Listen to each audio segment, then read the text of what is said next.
It doesn't have to be fancy, and you don't always have to go out and spend hundreds and hundreds of dollars just to create a beautiful meal. I'm Delia Colon, and this is The Zest. Citrus, seafood, Spanish flavor, and Southern charm. The Zest celebrates cuisine and community in the Sunshine State. Today, just in time for the holiday season, get tips for elegant entertaining on any budget. Whether you're eating rack of lamb or chicken wings, make it beautiful. So says Debbie Wilson-Berment, better known as Chef Sagajo. The nickname is a mashup of her kids' names. Based in Delray Beach, Chef Sagajo is a private chef and author of the cookbook, The Sagajo Experience, Recipes for Lifestyle and Entertaining. The book came out earlier this year. I recently spoke with Chef Sagajo, and in our conversation, she shares how her roots in Trinidad and Tobago influence her cooking. She also offers advice for elegant entertaining that won't break the bank. My name is Debbie Wilson-Berment, better known as Chef Sagajo. And what I do is I cook with passion and with love. You do, and your cookbook is here. It's beautiful, and we're going to get into that. The Sagajo Experience. Congratulations on this. It came out in February, Valentine's Day, right, of 2024. Yes. It's a great day for a cookbook to come out. It is. What does Sagajo stand for? I love when people ask me that question because, a lot of people don't know. It's something very near and dear to my heart. So while I was working in the country club years ago, I have 3 children. They're grown adults now, but at that time they were little. I'm so passionate about my family. So I, created this from their initials. So the SA is from Sasha, my oldest. And then my second daughter, the GA, is from Gabrielle. And my son, the JO, is from Jonathan. And I created the name Chef Sagajo. And that took me wherever I went. I had my children with me on my heart. Just, people shouting out Chef Sagajo. It's my children. It's my passion, Oh, that's so sweet. I wonder if I could do that. My daughter's Nora, my son is Benji, my stepdaughter's Ariel. I would have to workshop it and figure out the right order. But that's so sweet. I didn't know if maybe it was like an indigenous name. It sounds very intriguing. So I'm detecting a little bit of an accent. Where did you grow up and what did you grow up eating? So I grew up in the beautiful, sunny Twin Islands in the Caribbean, known as Trinidad and Tobago. And in Trinidad and Tobago, we eat quite a lot of different things, a lot of seafood. We have a lot of spices, a lot of vegetation, a lot of very wonderful fruit. And so I grew up cooking with my mom, who is, by the way, still a chef. And that's how I think my passion grew for, she lit that path for me to be here today. That's awesome. She must be so proud. Okay, so we do have to talk about your mom, Alma, because you mentioned her in the book, and she's the reason why you became a chef. What do you remember about cooking with her growing up? She had a catering business? She did. She first of all, she had a catering business, and she also used to teach as well. What I loved most is, first of all, we celebrated everything with food because she cooked, with enormous flavors. And so we celebrated everything. And I remember that as a child growing up, watching my mom in the kitchen just intrigued me. I used to take a little stool and stand up in the kitchen, even to help wash the dishes and things like that. But it grew as I grew older. It really grew with me. I just loved it because looking at the celebrations that we celebrated, like birthdays and anniversaries and all these different holidays that they have throughout the Caribbean, food was a big part of it, and entertaining. And my parents did quite a lot of that. And I think that also, helped along with learning a lot of the cooking techniques from my mom. So I think that also helped to really drive my passion. Okay, so paint a picture for me. You're young Debbie in Trinidad and Tobago. It's someone's birthday. What are we eating? What are the smells? What are the sounds? What's on the table? So the smell, first of all, amazing. It's a lot of roasted meats or grilling. You get that sweet smell of spices. The flavors are so amazing in the Caribbean. The sound, you hear those sizzling sounds, those frying sounds, just amazing. And people just, talking and having a good time in the kitchen. It's what Caribbean cooking is basically all about. Is the enjoyment, the spices, the thrill that goes up your nose, when the nostrils, when you get that smell, anything that hits that hot oil, it's amazing.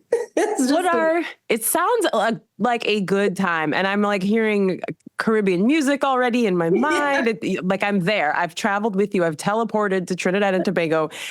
What are some of those spices? I know in the cookbook you have a pantry list at the end of the things you keep in your pantry, and some of them are pretty common to probably many kitchens, but then some of them are a little different. So what are some of those spices that really transport you back home?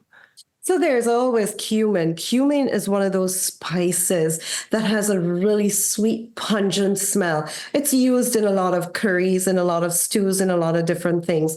There's sweet paprika. There's always ground cloves, cardamom, cinnamon, bay leaves, nutmegs.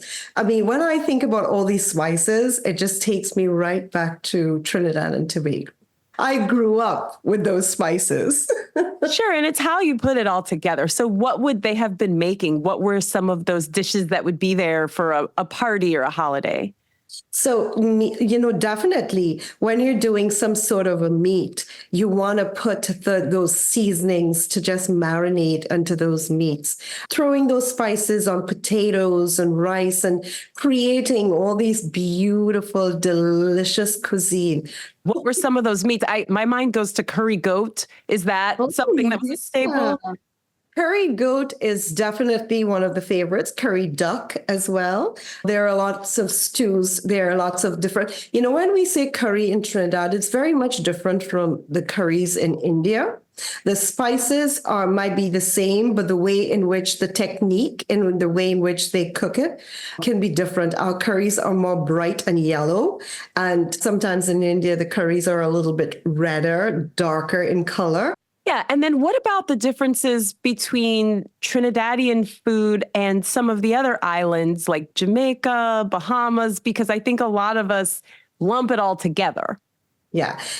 Every island, listen, as a Caribbean girl, okay, I'm going to root for my island, Trinidad and Tobago, but I have to tell you, in the Caribbean, basically, there are a lot of similarities. Guyanese will cook a curry a different way, but when we all get together, it's sort of the same spices. The techniques are different, and I think we're under the same old sunshine. We're under the same old waters in the Caribbean.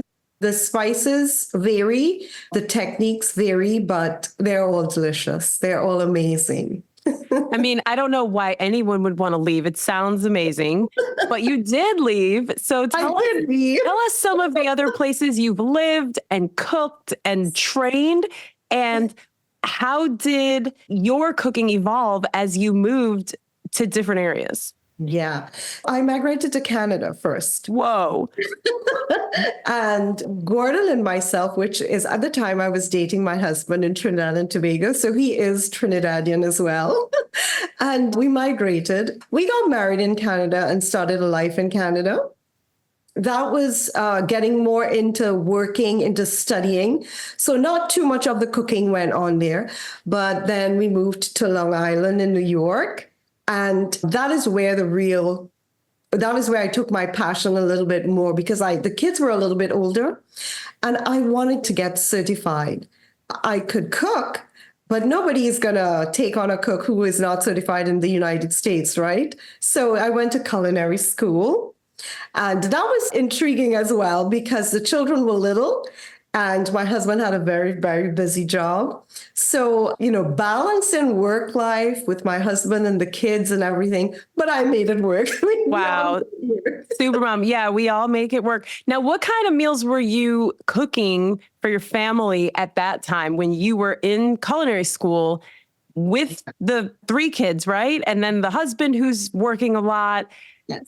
Do you get to the end of the day and you're like, how did we even do this? I don't even know what I fed them. So what were you feeding them? I started cooking a lot of more gourmet meals because I'll tell you what, so I took them to school. I went to the grocery shop, shopped and buy all these wonderful things. Think about it. I'm a girl from the Caribbean, and here I am in the United States with a ton load of a variety of all different fruits and vegetables, probably some that I've never seen.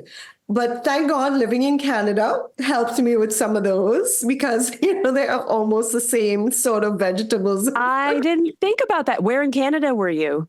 So we lived out in Mississauga in Ontario. But yeah, so I started applying right away what I learned in school and coming home and making all these wonderful dishes for my family. And we would have sit down dinners. And on the weekend, I will go a little more extravagant and we'll invite friends over. I can't believe this. I expected you to say, after being at culinary school all day, I would come home and I would make like grilled cheese and scrambled eggs for my kids. But you're like, no, I'm learning all these techniques. I've got all these new foods at my disposal. My kids are going to eat like kings and queens. I can't believe that. I'm feeling like I need to step it up for my kids.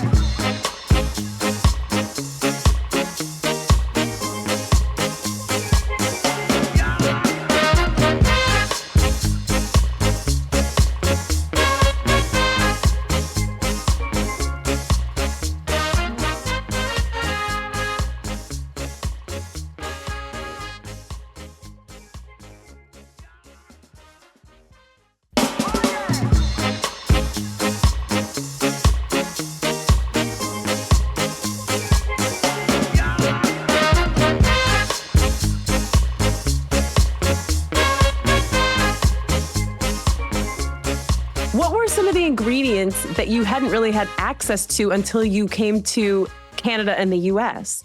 Truffles, things like truffles. I mean, that was amazing for me, even, finding them. And they were so expensive. The different herb oils, the different herbs, things like lavender and all these different things, they made a difference. And I carry that throughout my cooking, as you will see in my cookbook, where I still continue with all these. I try to blend my Caribbean flavors to go with the Mediterranean. Sometimes they work and sometimes they don't, but I find a way to make it work. Yes, you do. Yeah, because I never give up on flavor. Flavor for me is very important because of where I grew up.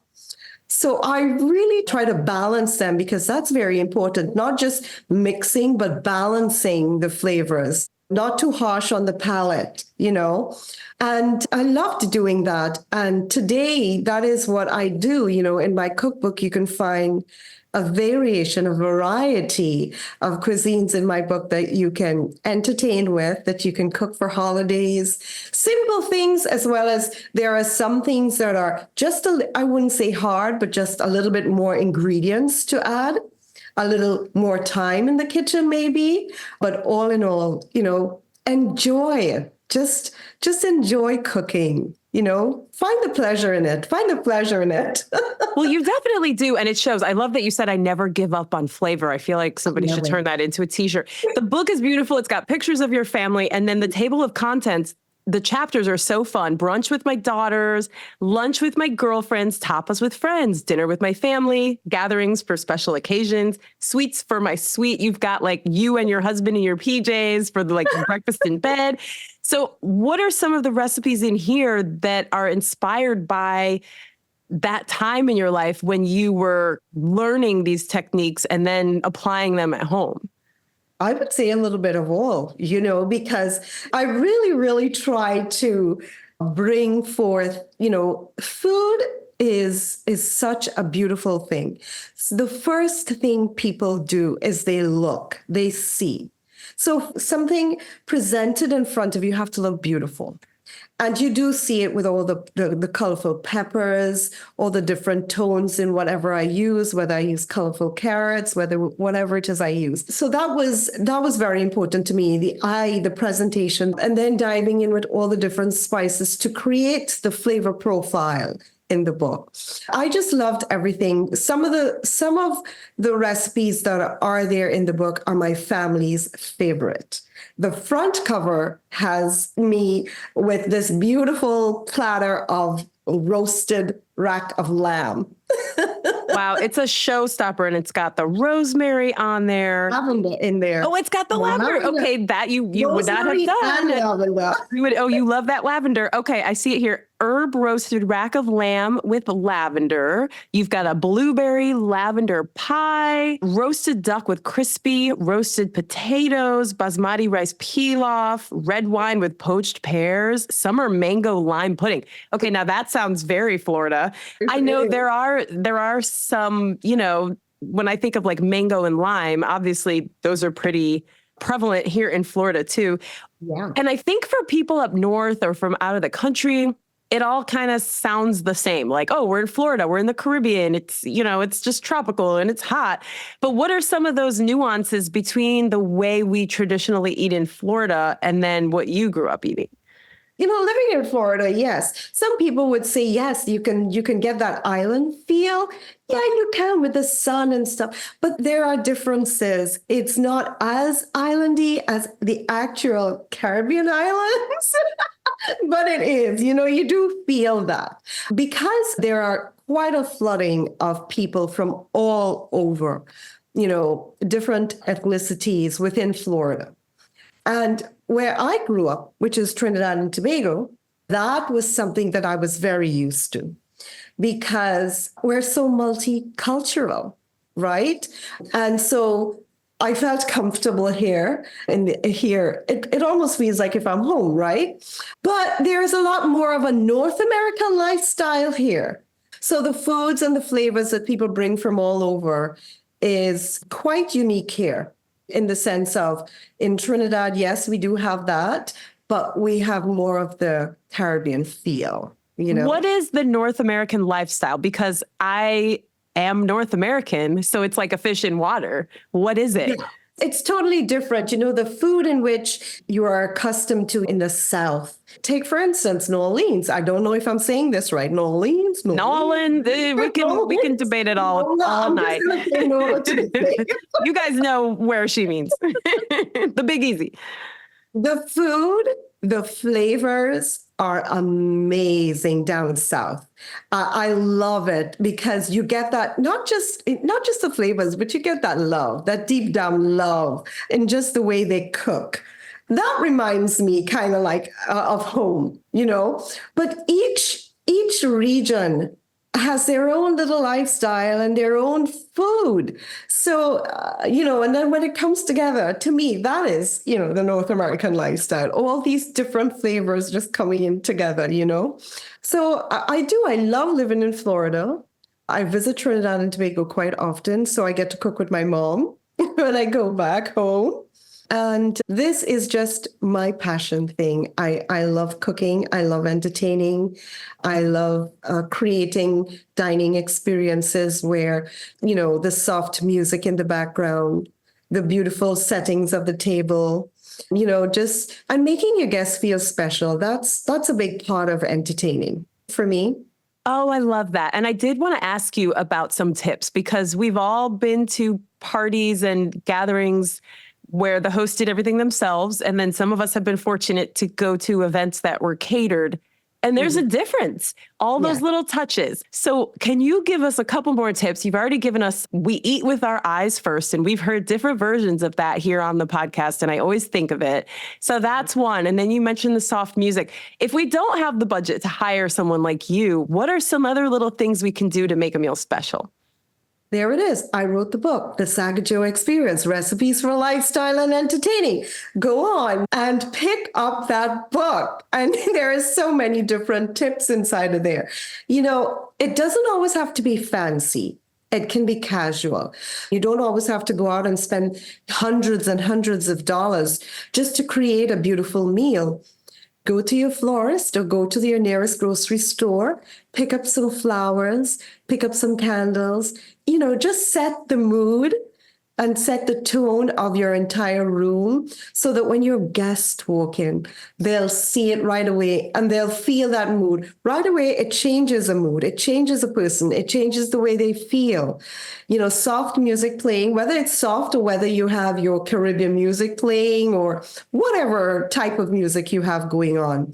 But I always think these pleasantries, it helps to create a beautiful ambiance and it makes your guest feel special.